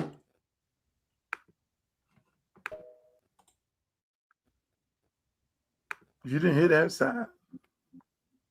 First time I heard that side. You ain't heard that side. I ain't heard that side. You heard, hey, Streeter, you didn't hear that side. It's always That's deep in rap. It's always deep in rap though. It ain't never what's on the surface. It's never what's on the surface. It's deep. And see, I get on here and I try to explain it in the, I'm 2 minutes, I'll be 3 minutes in explaining to people what the fuck is really happening. And it's like, and then I have all that part of it to add with it. But then I'm like, yo, I'm running at 2 minutes. I got to cut this off because, bro, it's deeper than rap. It's always deeper than rap. It's, and again, you tell the people, they say, well, we tried to bail them out. But you try to bail them out under these terms where you own the whole company? Really? So I'm going to let you bail me out. And your bailout package is you going to be owning the entire company. Really? What the fuck kind of You say, look, really? what kind of bailout is this? Look, man. Look, listen. I feel sorry for. They got over 17,000 employees worldwide lost their job. Right here, Spirit Airlines is based in Dania Beach, Florida, right around the corner from here. Over 1,000 people just lost their job. So now, mind you, Broward County alone, you got 1,000 people lost their job in Spirit. You got another 300 people lost their job in the school system. You got 1,300 people. Mind you, Donald Trump and Ron DeSantis worrying about drawing maps. I mean, let's keep it a buck. These people run for office and they say, yeah, they're trying to worry about drawing maps and taking NIL money away from college students. I can't make this shit up, bro. 17,000 people just lost their job. 17,000 people just lost their job. And you got the summer coming up right now. And more, what make it worse, Streeter, what make matters worse is the fact that an economy airline like Spirit, you can get on there for $32 and fly here. So you can go to a wedding and don't have to pay an arm and a leg. Right. Because most people are suffering, they're suffering at the pump. You can go to, you can have a big family reunion. We're going to the family reunion. We're going to drive. We're going to get on Spirit. It's the economy airline for people who need those, who can't afford to get on no Delta and American and all that other stuff in United. Right. So they create an economy airline. So now when you, now mind you, think about it like this, Streeter. They got the same, the plane used the same amount of fuel to go from Fort Lauderdale to Charlotte. Fort Lauderdale to New York, same fuel, same price, right? But American and Delta is charging 10 times as much to fly on their plane from Fort Lauderdale to New York and Charlotte, right? So the number, so you got to pay the flight crew the same amount of money, but the airlines is giving the passenger a cut rate, an economy rate. So you can afford to go over here. So the people who don't normally fly now have an opportunity that, look, man, this ain't going to bankrupt me to go to New York. This ain't going to bankrupt me to go to Charlotte. This ain't going to bankrupt me to go to Myrtle Beach. So now when you take this economy, because again, everybody ain't making six figures. Facts. In this country. You know, you got kids who get on the plane and go 7-on-7 throughout the summer. You got kids who going over here in the summer. They got people going to the islands and things on the economy airlines because they can afford that. But it's horrible. So when you're in government, these are the things that you got to protect. That's what you got to bail out, because you got a large part of your economy and people who cannot afford to get from point A to point B because they can't pay these high costs. So you got economy airline, okay, we got to bail them out. But we can't hijack the people airline and tell them, oh, we're gonna bail you out and we're gonna own 90% of your company. That's some bullshit. My homegirl went live on Facebook the other day, was like, all the cheap stuff going away. She said, I don't know if my check I get from my job enough to survive anymore. Like, do they care, Luke? Do they care that they ain't flying Spirit? They friends ain't flying Spirit. Do they care?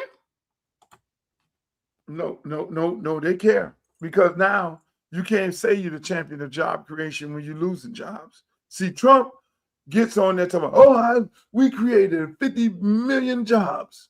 This affects his bottom line. You know what I'm saying? Because now you got a boatload of people just lost a lot of jobs. This affects, but then they'll get on there and they'll go lie. Ron DeSantis, I'm trying to run for this here. I created so many jobs, but how many jobs you lost? How many jobs you cost people? You know what I'm saying? You ain't run down there and try to help these people over here because you know, again, that's the economy airlines who fly Spirit, all the poor people, in their opinion. Shit, that's why I get on there. I just get on there because everybody feel like they don't want to get on. You know, I go to flying, tell my little friends from out of town, I'm going to put you on Spirit. That's how I get rid of them girls. Oh, what? That's how you get rid of them? Yeah. Oh, I'm not flying no Spirit. I'm like, Spirit got first class. I ain't getting on no Spirit. If you're going to fly me on Spirit, then I'm not the right girl for you, right? They ain't paying for nothing but telling you how they gonna roll. Exactly. I ain't paying for Nathan. You coming out here, you ain't doing nothing. You just, man, don't even get me started on that. Get started then. No, I can't start. I'm running for office. I can't be on here talking about. You do anything you want to do, man. Trump done made politics. Hey, be yourself. No, I can't do that. Do anything, man. Don't get soft on me now. There's certain things I can't do, Streeter. One. Don't I make can't me start. go to the. I can't go. Listen, I had the urge. They were calling me from Tootsie's. Luke, are you coming? You haven't been here. It's Formula One weekend. Everybody is here. They're looking for you. So we can't go in the back door of Tootsie's no more because you want to be a congressman? Huh? No, they're gonna take a picture of me. They're gonna take a picture of me. Bring back. Hey, we want some, man. You getting soft, man. They're gonna take a picture of me. Some naked woman is gonna walk by, and then all of a sudden, oh, he's not fit to be a congressman. Look at him. And they're gonna have the girl walk by me. They already got the video. Seem like they paparazzi me, and I had this stuff going on in my house or something. They already got them videos, Luke. They don't need new ones. They got you in a crystal ball. They got you in a crystal ball and 100 women in a swimming pool, and you swimming through their legs. They got that in HD. What are you talking about? You in the best position because everybody know who you are. Somebody say, hey, come on, man, you getting soft, man. You got to grow out of that. You got to grow. I used to do that back then. We all have engaged in all kind of activities when we were young, and I'm an old guy now. I don't need to be outside in no club. I'm an old dude. What the hell? All women over 30 don't need to be in the club. Oh no. All men over 50 don't need to be in the club. What you doing in the club? They don't clone Tyrone, man. Bring Luther back, man. What's going on? Luther didn't care about none of this stuff, man. Why I need to be? Hey, look here, man. I go over there. My friend Mike Gardner and them say, Luke, come on over to live on Sunday. We got such and such over there. And I'm like, okay. And I go over there. I'll be sitting there like this here, looking at these people running around, the girls and bottles and the dudes with the drip around their neck. And I'm like, everybody losing their mind. And then the girls coming over there trying. I'm like, no, baby, I'm not a simp, nor am I a hold on. I have the date. Hello. He got a date. Got a date. Come on, man, bro. Luke, listen, Luke. Okay. You ain't got to change. He ain't got to change nothing. Trump showed us that anybody could run for president, bro. Like Trump and the Epstein files, grab him in the crotch. I'm actually live talking to you on the line. He be ranking on people. Right, hey, man, your mama's so fat. When she get on the scale and say, "Do we continue?" They don't say nothing to Trump, man. You could be whatever you want to be. Trump and the Epstein file. He be ranking on people at the podium. Hey, man, your mama's so black. After her, it go back to Trump ain't going to the honeymoon island no more. He can't do that while he had president. But he act like a crazy person, fool. No, Trump. He's still talking about Obama. Trump is who he. Trump is his second time being president. We could still go in the back door of Tootsie's. Trump's second time being president, and if we could still go in the back door of Tootsie's, Luke. I don't know what you're talking about. You're getting soft on me. Listen. Everybody in the chat, what you talking about, Phyllis? Philip, why you talking about you agree? Everybody in the people in the chat. Can I still go? Should I still attend the strip club? Is it a good thing for me to go to the strip club? Anybody in the chat? Let's see who agree. If you agree with Streeter, they don't have the answers. Agree with me? No. You created Luke Records. What am I going to? You created the Pack Jam. You created the base station. They don't have the answers. You got the answers. Let's see what they say. I gotta stay focused. Oh, hell yeah. We got a hell yeah. We got a hell yeah. Somebody say hey. See that? These people saying no. Why? April Johnson says, why not? Who said why not? April Johnson. Why not? Y'all trying to get me in trouble. Listen, man, this is who I am right now. See, this is my flyer. It just came out. Man, you getting soft on me, man. I'm gonna block you. There's nothing on here talking about the strip club. You know, I actually, when I ran for mayor in the special election, part of my platform was to tax the strippers. I remember. And I wanted the money that they tax, because we don't tax the strippers here. In Atlanta, they tax the strippers. They do it in Atlanta, yeah. And I said, take the money that you tax the strippers, and I had the amount that they were taxing the strippers on, and I said, take that money and put it into child care, aftercare. But I'm not doing that right now. I'm running for federal. Look at that. That's my flyer. Y'all get to first see it. And then people, DJ Khaled is doing a fundraiser for me. Go to my website, www.lukeforcongress.com, and get you a ticket to go to the fundraiser. Now, the only way you can get in is a private fundraiser. You're going to have to make a donation. Then they'll give you the access. Your access will be denied if you don't make a contribution. So are you trying to see you and Andy Slater I think y'all trying to get me disqualified.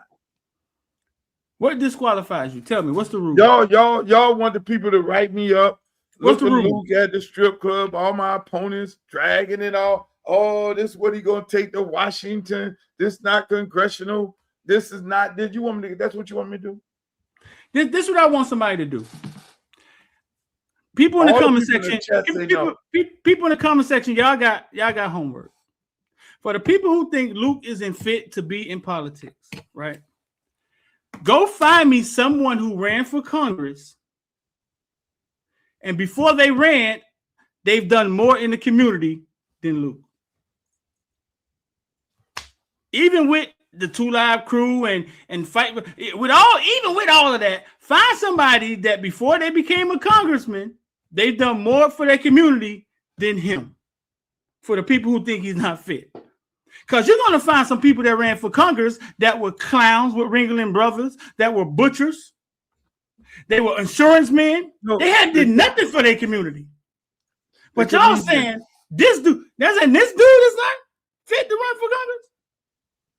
They had a comedian and a clown and a wrestler. Actors do it all the time. They go straight from acting to politics. So with that being said, you have a right to be the person you've been the whole time, because the whole time you've been fighting for the community. So we're going through the back door of Tootsie's. Somebody say, hey, that's who you are, bro. What? Okay, first of all, what am I going to be doing in Tootsie's? It's watching the game. LeBron, who just upset Houston Rockets, the greatest basketball player ever. We're gonna watch the Lakers. Here we go with that. He tried to slide that one in. LeBron, greatest basketball player of all time. LeBron James, the greatest basketball player ever. Somebody said Ronald Reagan did it. Bruh, Ronald Reagan went to the strip club. You don't have to change who you are to run for Congress. Ronald Reagan went to the strip club. Really? That was somebody else said. There's the party, Streeter. Man, you getting soft on me, man. I'm finna go. DJ Khaled. Hey, I want to commend my brother. There it is. Y'all get your QR code and scan it right there. Big fundraiser on Thursday. I need everybody to come. Go to my website. Scan this right now. It's on your screen. It's on your TV screen in your living room. Go ahead and scan it. When you scan it, and if you can't scan it, go to my website, www.lukeforcongress.com. You're different, bro. I gotta have the money to run. These people trying to get me. Who trying to get you, man? Who you running against? Like, who trying to get you? I'm running against a bunch of people taking special interest group money. That's what they're doing. And they're trying, and those people are trying to get the special interest group. They're taking special interest group money, and they're going to sell the rest of the community away. Gentrify it, have all kind of, you build affordable housing and give it to Julio Raimundo. Julio Raimundo going to bring their own people in. They're going to move all the people out, and before you know it, the neighborhood is not going to be back. The whole neighborhood is not going to be back black. Then Donald Trump going to get TPS passed.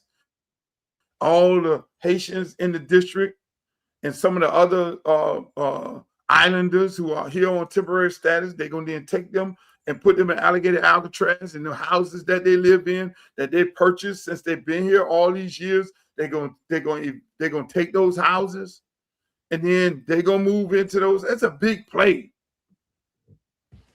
There it is right there, ladies and gentlemen. So you better go on. You better, hey, look here, man. What's up? The fundraiser is here. You ain't giving money to me. You giving money to me to run and win. I got to buy radio advertising, buy flyers, and buy posters. I got to pay staff. I got a bunch of staff that need to be paid in order to win a race like this. Then I got some people who don't do shit. I had to get rid of somebody the other day. What? I had a damn fundraiser. These elections. Let me tell you something. These campaigns are horrible. I had a damn fundraiser that I paid a boatload of money to, and the lady only raised $40, and she wanted me to keep paying her almost $9,000 a month. That's her job? To raise money. Those are the travesties in campaigns. These people look at a campaign and look at it like, oh, this a cash giveaway. But unlike me, again, the only businessman in the race. No, you're no. You're gonna give me your resume, and I'm gonna give you your job description, and you're gonna do your job. And if you don't do your job, I'm gonna fire your ass. It's just that simple. That's why you got people, Streeter, you got people in this race literally have raised damn near $1 million, and they're in debt $40,000 and $50,000. People in this race that raised a boatload of money, they're not businessmen and women. Run against you? Yeah, they're not businessmen. So these people are going to look at these people to be the congressperson, and they can't even balance their own books in a goddamn congressional race. That's a whole other part of whole side of it that they don't get into. Everybody want to talk about what their policies, and they got the best dress contest, and the pastors, they pay the pastors and all this here, but you can't even balance your own damn books in a congressional race. You're in debt $50,000. You got people in the race, and I'm gonna tell you, I urge people to do this here. Go look at the campaign finance reports in my race, and you'll see that. Don't wait for somebody to broadcast, and do it in any other race around the country. You need to know who donate money to your candidate, because the wrong person can be donating money. They could be getting money from the Klan.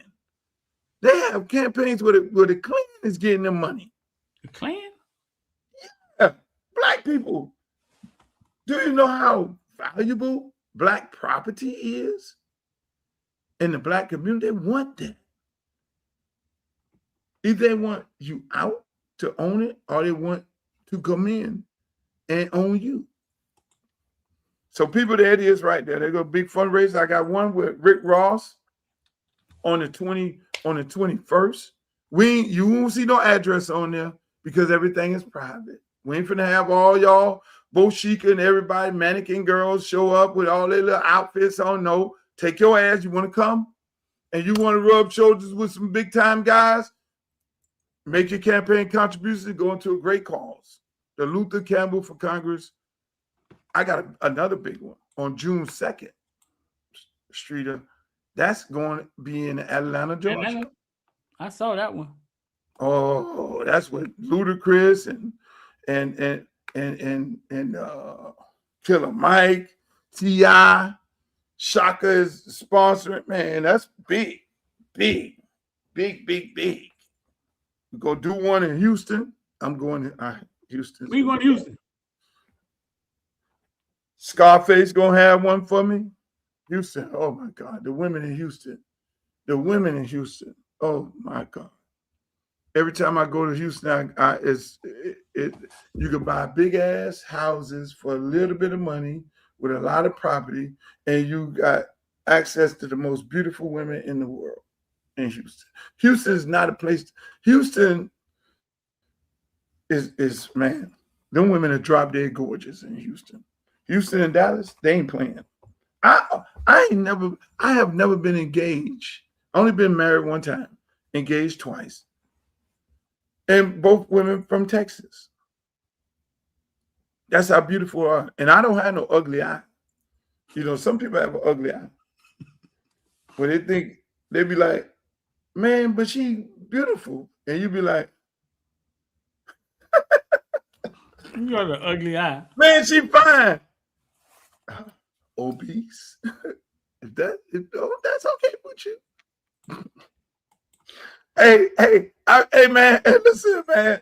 What's up? Let me stop. Let me just stop. Let me stop. I got the yard signs. getting printed up right now. I'm gonna take yard signs to people's house. You got a street team? Yeah, I got a street team. They get ready to go. We get ready to hit the streets this weekend. They're gonna be all over. They're gonna be like ants. They're gonna be everywhere. I'm going down the street, knocking on doors. I'm going up there. I got one lady, she told me, come bring that yard sign to my house. I'm gonna feed you. I said, yeah, I'm coming, sweetheart. I don't know how much feed I'm gonna get, but I'm gonna go sit down. I like going sit down in people's house, man. Go sit down and chop it up. Go back there, play some spades and all that. Talk to the people. That's what I do.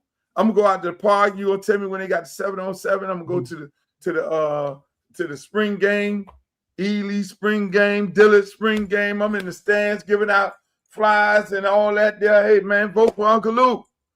That's what we'll be at. I'm not going to the sideline, Streeter. I will be in the stands.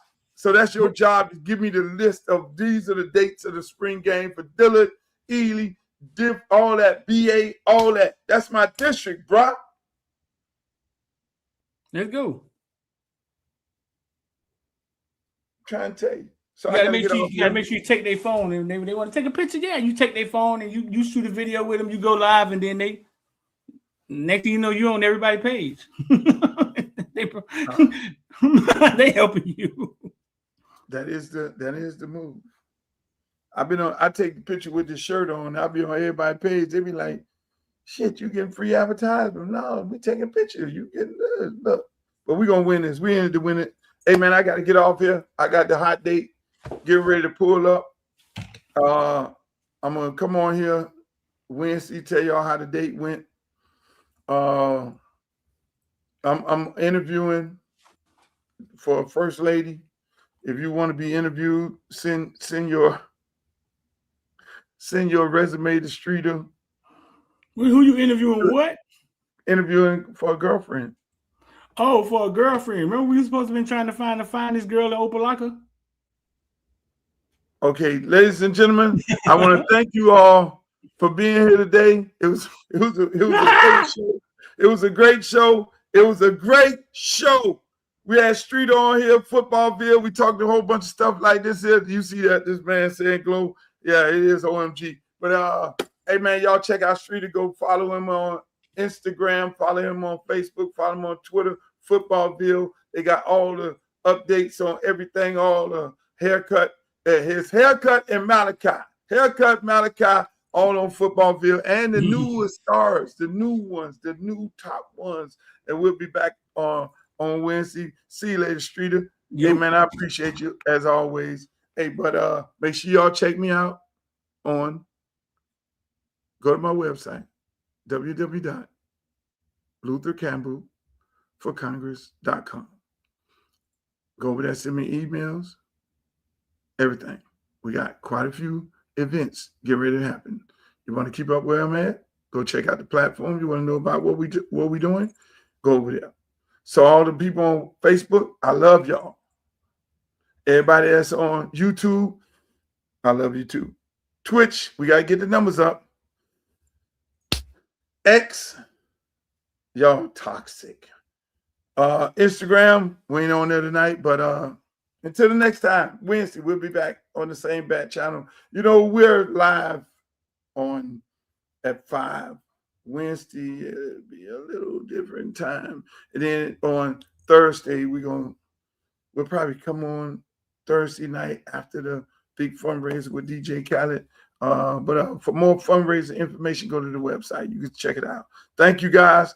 In the words of Walter Cronkite, may the good news be yours. Peace. I love you. Why was everything seemed to be going down at the award shows back then? West came to the South. They had beef with Luke Skywalker and the Miami boys. Yeah, they don't tell that story. They don't tell that story where Luke came to the hood, got Atlanta and Miami folk. And we clear how. And this is when Dr. Dre made Dre Day and Snoop is going, they all going at Luke.